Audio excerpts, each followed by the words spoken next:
오늘 이 시간도 주님의 은혜가 일부 예배를 통하여 하나님께 영광 돌리시는 여러분들 한 분 한 분에게 함께 하시기를 간절히 기원합니다. 오늘 성가대의 찬양 진심으로 감사합니다. 오늘 오후 2시에는 우리 교회가 드디어 성전 건축 기공 예배를 드리고 성전 건축을 시작하는 날입니다.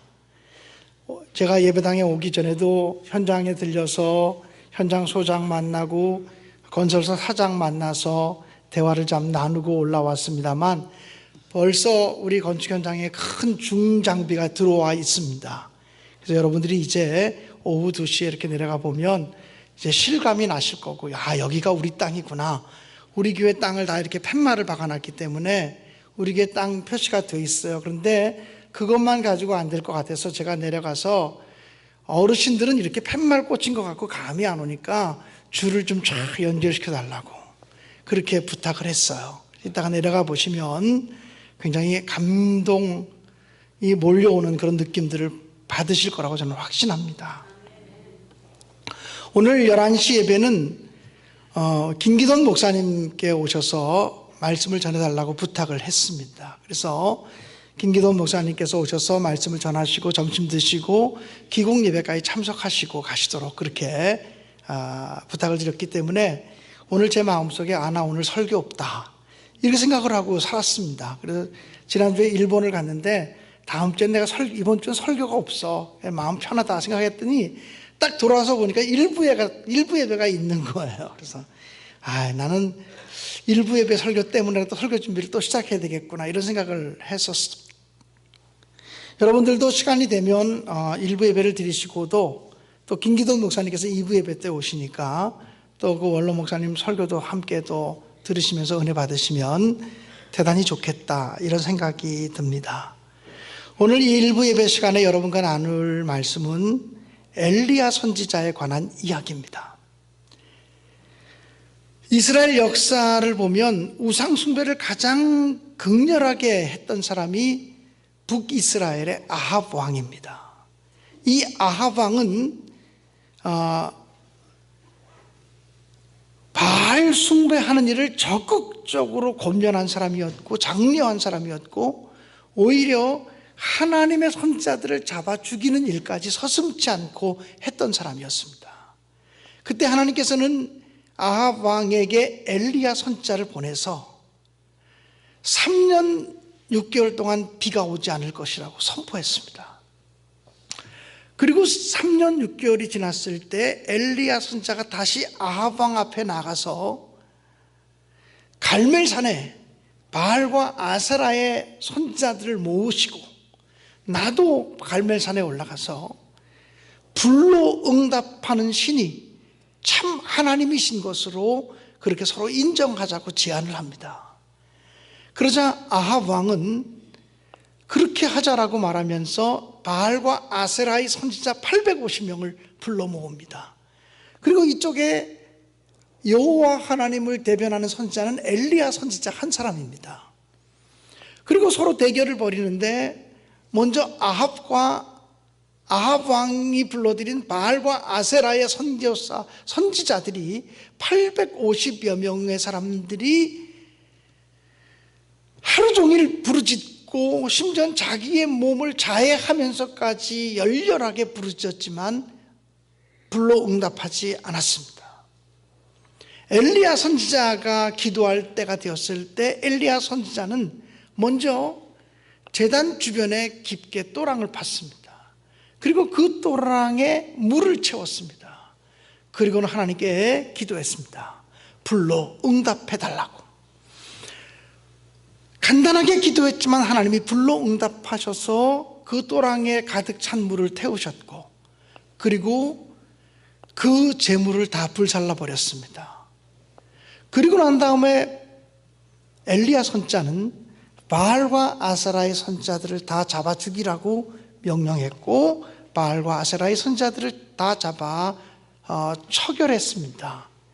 그리고 난 다음에 이 아합 왕에게 엘리야 선지자가 나가서 이야기합니다.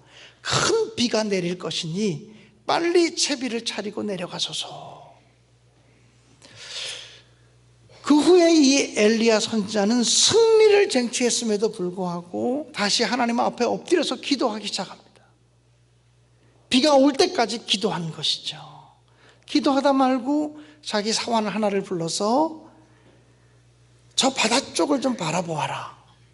구름이 올라오는지 비구름이 올라오는지를 좀 바라보라고 이야기합니다. 사원이 갔다 와서 하는 말이 구름 한 조각도 없습니다. 비가 올 징조가 보이지 않습니다. 그래서 조금 더 기도하다가 두 번째 보내고 세 번째 보내고 네 번째 보내고 다섯 번째 보내고 여섯 번째를 보냈는데 사원이 올 때마다 하는 말이 비 소식이 없습니다. 구름이 올라오질 않습니다. 일곱 번째 또 가보아라. 일곱 번째 하늘을 바라보고 왔던 이 사원이 이야기하기를 저쪽 바다 끝에서 손바닥만한 구름이 하나 올라오고 있습니다. 그 얘기를 전합니다. 그 얘기를 듣자마자 엘리야 선지자는 기도를 멈추고 다시 아합 왕 앞에 내려가서 큰 비가 내릴 터이니 빨리 채비를 차리고 내려가시라고 이렇게 이야기합니다. 여러분, 이 엘리야의 믿음에 대해서 좀 여러분과 나누고 싶은 거예요. 손바닥만한 그 구름 속에서 장대비를 바라보는 믿음, 그것이 바로 엘리야의 믿음이었다는 것입니다. 큰 비가 올 거라고 미리 선포했는데 먹구름이 올라오지 않았습니다. 하늘을 어둡게 하는 먹구름이 올라온 것이 아니라 그저 바다 끝 한쪽에서 손만한 구름, 손바닥만한 구름 하나가 올라오는 것을 보았을 따름이었습니다. 사랑하는 여러분, 믿음이 무엇입니까? 믿음이란 손바닥만한 구름 속에서 장대비를 바라보는 것이 믿음입니다. 믿음이란 손바닥만한 가능성 속에서 하나님의 능력과 역사를 믿고 기뻐하고 감사하고 축제를 벌이는 것이 믿음인 줄로 믿습니다. 엘리야 선지자는 손바닥만한 구름 속에서 큰 비를 보았습니다. 손바닥만한 그 구름 속에서 천둥소리와 우레소리를 들었습니다. 이것이 바로 엘리야 선지자의 비범한 모습입니다. 하나님의 능력은 언제나 작은 것에서부터 시작되어집니다. 그러므로 여러분, 내가 가지고 있는 것이 작다고 낙심하지 마십시오. 내게 능력이 부족하다고 절망하지 마십시오. 작은 것에서부터 하나님의 능력이 시작될 수 있다고 하는 사실을 확신하시고 내가 가지고 있는 그 작은 것 위에 하나님의 능력이 플러스되기만 하면 놀라운 권능으로 임하실 것에 대한 흔들림이 없는 믿음을 갖게 되시기를 간절히 축복합니다. 예수님께서 베세다 광야에서 5,000명을 먹이실 때 여자와 어린아이를 제외한 5,000명의 사람, 어쩌면 여자와 어린아이까지 쳤다면 2만 명쯤 되는 그런 사람들을 먹이실 때에 예수님 앞에 제자들이 가지고 온 것은 한 소년이 싸가지고 온 조그마한 도시락, 보리떡 5개와 물고기 2마리였습니다. 보리떡은 당시 사람들이 먹지 않는 아주 가난한 사람들이 먹는 그런 떡덩어리였고요. 물고기 2마리는 헬라 원문에 의하면 잡아먹는 물고기가 아니라 어부들이 잡았다가 먹을 수가 없어서 자그마한 고기를 버리는 고기, 이크투스, 그것이 바로 작은 물고기 2마리였습니다. 그런데 예수님은 조금도 실망하지 아니하시고 보리떡 5개와 물고기 2마리를 손에 드시고 축사하셨습니다. 유카리스트 하셨습니다. 그 성경 원문의 유카리스트라고 하는 말은 감사하셨다는 것입니다. 그것 가지고 하나님께 감사 기도를 들으신 후에 나누어 주니까 5,000명을 먹이고도 12광주리를 거두는 기적이 나타났다고 성경은 말합니다. 이것이 무엇을 의미합니까? 하나님의 능력은 작은 것을 통해서 역사할 수 있다고 하는 사실을 우리에게 보여주고 있습니다. 오늘부터 이제 성전 건축을 시작하고 기공 예배를 드리며 시작하는 우리들은 능력이 너무나 적습니다. 우리가 가진 것들이 얼마나 적은지 모릅니다. 그런데 그 적은 것에서부터 낙심하지 아니하고 절망하지 아니하고 하나님의 능력을 기대하고 하나님의 권능을 기대하면 놀라운 은총이 나타나게 될 것을 저는 의심 없이 믿습니다.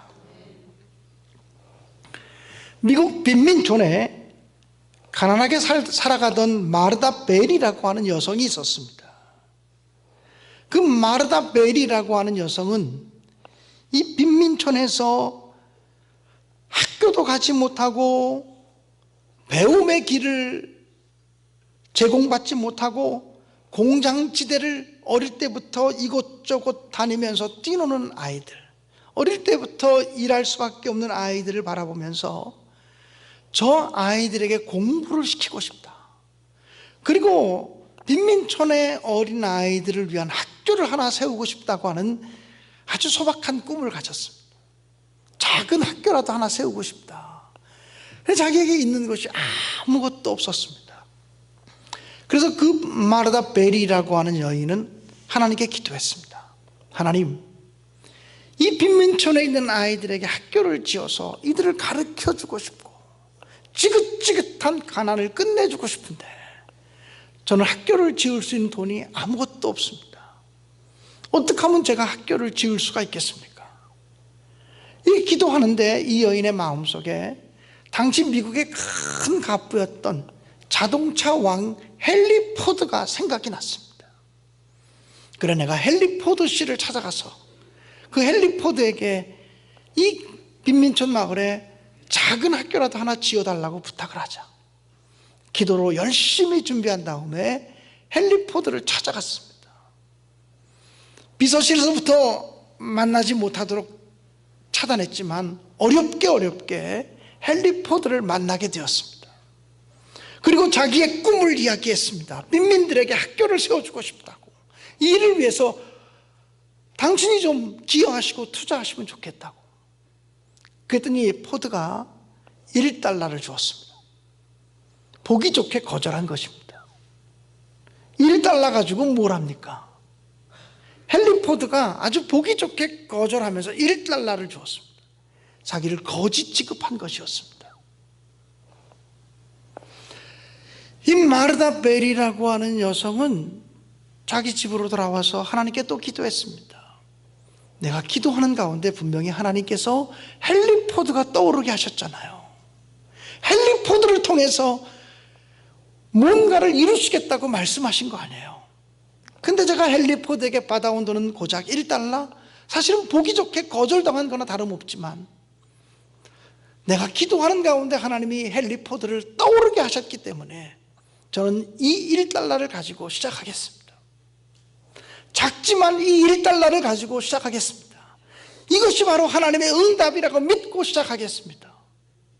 하나님, 도대체 1달러를 가지고 뭘 해야 될까요?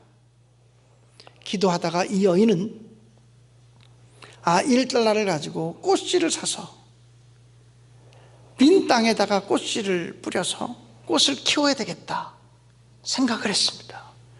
그래서 1달러 어치의 꽃씨를 샀습니다. 그리고는 꽃씨를 땅에 심었고 정성스럽게 꽃을 갖고 왔습니다. 그리고는 꽃이 다 아름답게 피자 그것을 가지고 나가서 팔았습니다. 그리고 조금 더 모아지면 또 다른 꽃씨를 사다가 꽃씨를 뿌리고 그 꽃이 아름답게 자라나면 그것을 다시 꺾어서 팔았습니다. 그렇게 해서 수년 동안을 계속하고 나니까 조그만 천막이라도 하나 칠 수 있는 돈이 생겼습니다. 그래서 이 마르타 벨이라고 하는 여성이 조그만 천막 학교를 하나 세우면서 포드에게 초청장을 보냈습니다. 당신이 학교를 지으라고 보내준 1달러를 가지고 이제 학교를 지으면서 개교 예배를 드리게 되었으니 오셔서 축사를 해 주십시오. 이 헨리 포드 씨가 너무나 기가 막힌 편지를 받은 거예요. 도대체 1달러를 가지고 무슨 일을 이루었을까? 그리고 그 학교의 개교식 예배 갔습니다. 그때 마르다 베리가 많은 사람 앞에서 얘기합니다. 이 학교는 헨리 포드 씨의 씨앗 헌금을 통해서 시작되었습니다. 시드머니를 통해서 시작되었습니다. 작은 돈이었지만 우리는 그곳에서부터 하나님이 일하실 수 있다고 믿고 그 1달러 위에 하나님의 도우심이 함께하기를 기도하면서 노력하고 땀 흘리고 씨를 뿌리고 꽃을 가꾸고 그리고 팔고 그렇게 수년 동안 한 끝에 이제 이런 작은 학교를 지을 수 있게 되었다고 이렇게 이야기했습니다. 이 헨리 포드 씨가 축사하는 자리에 들어서서 이야기합니다. 사실 나는 돈을 준 것이 아닙니다. 거절한 것이었습니다. 나는 도와줄 수 없다고 거절하면서 이 여인을 거짓 취급하며 그저 1달러를 준 것뿐이었습니다. 그런데 오늘 이 자리가 정말 나를 부끄럽게 합니다. 정말 내 마음을 힘들게 하고 내 마음을 너무나 괴롭게 합니다. 이렇게 말하면서 100만 달러를 일단 내가 기부하겠다고 그렇게 얘기를 했습니다. 그래서 세워진 학교가 베리스쿨이라고 하는 그런 학교라고 합니다. 사랑하는 여러분, 안 된다고 말하는 것이 제일 무서운 불신앙입니다. 못한다고 말하는 것이 가장 무서운 불신앙입니다. 에이, 그거 해봐도 안 될걸, 안 될걸, 안 될걸. 그것이 가장 무서운 하나님이 싫어하는 소리라고 하는 사실을 우리가 기억했으면 좋겠습니다. 엘리야 선지자는 손바닥만한 구름 속에서 장대비를 보았습니다. 하나님이 곧 장대비를 내리실 거라고 하는 믿음을 가졌습니다. 여러분, 이것이 믿음이고 이것이 신앙이고 하나님은 그런 사람을 통해서 일하기를 원하신다라고 하는 사실입니다. 저는 원하기는 우리 모두가 이 시기에 하나님의 권능, 하나님의 능력, 하나님의 기적을 보는 은총의 시간들이 될 수 있기를 간절히 축복합니다. 권투 사상 최고의 복서로 꼽히는 무하마드 알리라고 하는 사람이 있습니다. 그는 수많은 권투 시합에서 2번 치명적인 참패를 당했습니다. 그런데 2번의 패배를 당할 때의 공통점이 있었다고 이 무하마드 알리가 이야기했습니다. 늘 시합하기 전에 그는 떠버리기 좋아하고 허풍을 떠는 복서였습니다. 그런데 그가 2번 패할 때만큼은 만일 이번에 내가 지게 되면 은퇴하겠다, 이번에 내가 만일 지게 되면 어떻게 하겠다, 지게 되면이라고 하는 용어를 사용했던 2번 꼭 졌다는 것입니다. 부정적인 말을 했던 그 2번의 경기에서 자기는 패배를 당했다고 그렇게 고백을 했습니다. 사랑하는 여러분, 저는 이 신내교회 성전 건축은 하나님이 이루어 가신다고 믿습니다. 건축 헌금에 대해서 부담 갖지 마십시오. 없는 거 내지 마십시오. 내게 있는 것에서, 하나님이 내게 허락하신 것에서 자원하는 마음으로 우리가 봉헌할 수 있게 되기를 간절히 바랍니다. 없는 것 가지고 스트레스 받지 마십시오. 있는 사람이 하실 것입니다. 저는 이번에 그런 믿음이 너무나 분명하게 있습니다. 지난번 성전 건축을 위한 기도회 때도 제가 말씀하고 선포했지만, 저는 이번에 성전 건축을 하면서 인간적인 방법으로 그저 어떻게 하면 교인들의 주머니를 더 많이 뒤져서 헌금을 많이 나오게 할까, 이런 인간적인 수단과 방법을 하나도 쓰지 않으려고 생각합니다. 어렵고 힘들어도 하나님이 행하시도록, 하나님이 감동 주시도록, 하나님이 일하시도록 기도하면서 해야 되겠다라는 생각이 제 마음속에 가득 있습니다. 그러므로 이 성전 건축하는 동안에는 떠나지 않고 교회를 지키는 것만도 큰 헌금하는 거예요. 그리고 이 성전 건축하는 동안에는 하나님이 주시는 마음에 순종하겠다는 믿음을 갖는 게 소중해요. 그리고 조그마한 조각구름, 손바닥만한 구름 속에서도 장대비를 바라볼 수 있는 믿음 뿐만 아니라 내게 있는 작은 것을 통해서 하나님이 일하시고 역사하시고 권능과 기적을 일으키실 거라고 하는 믿음을 갖는 것이 매우 소중하리라고 믿습니다. 어떤 사람의 손길을 통해서 어떻게 하나님이 일하실지는 아직 저 몰라요. 그러나 저는 의심 없이 믿고 기도해요. 하나님이 일하실 거예요. 하나님이 역사하실 거예요. 이 기간 동안에 우리 침례교회 성도들 사업과 직장과 일터에 예기치 않은 축복을 분명히 하나님이 주실 거예요. 예기치 않은 축복이 올 때 이렇게 생각지도 않은 축복이 왔지? 고민하지 말라니까요. 성전 건축하라고 하나님이 주신 돈이로구나. 하나님의 교회를 세우려고 생각지도 않은 돈을 흘려보내셨구나 생각하시면서 자원하는 마음만 생겨지면 하나님이 능히 이 교회를 통해서 역사하시고 영광을 받으실 줄로 저는 의심 없이 믿습니다.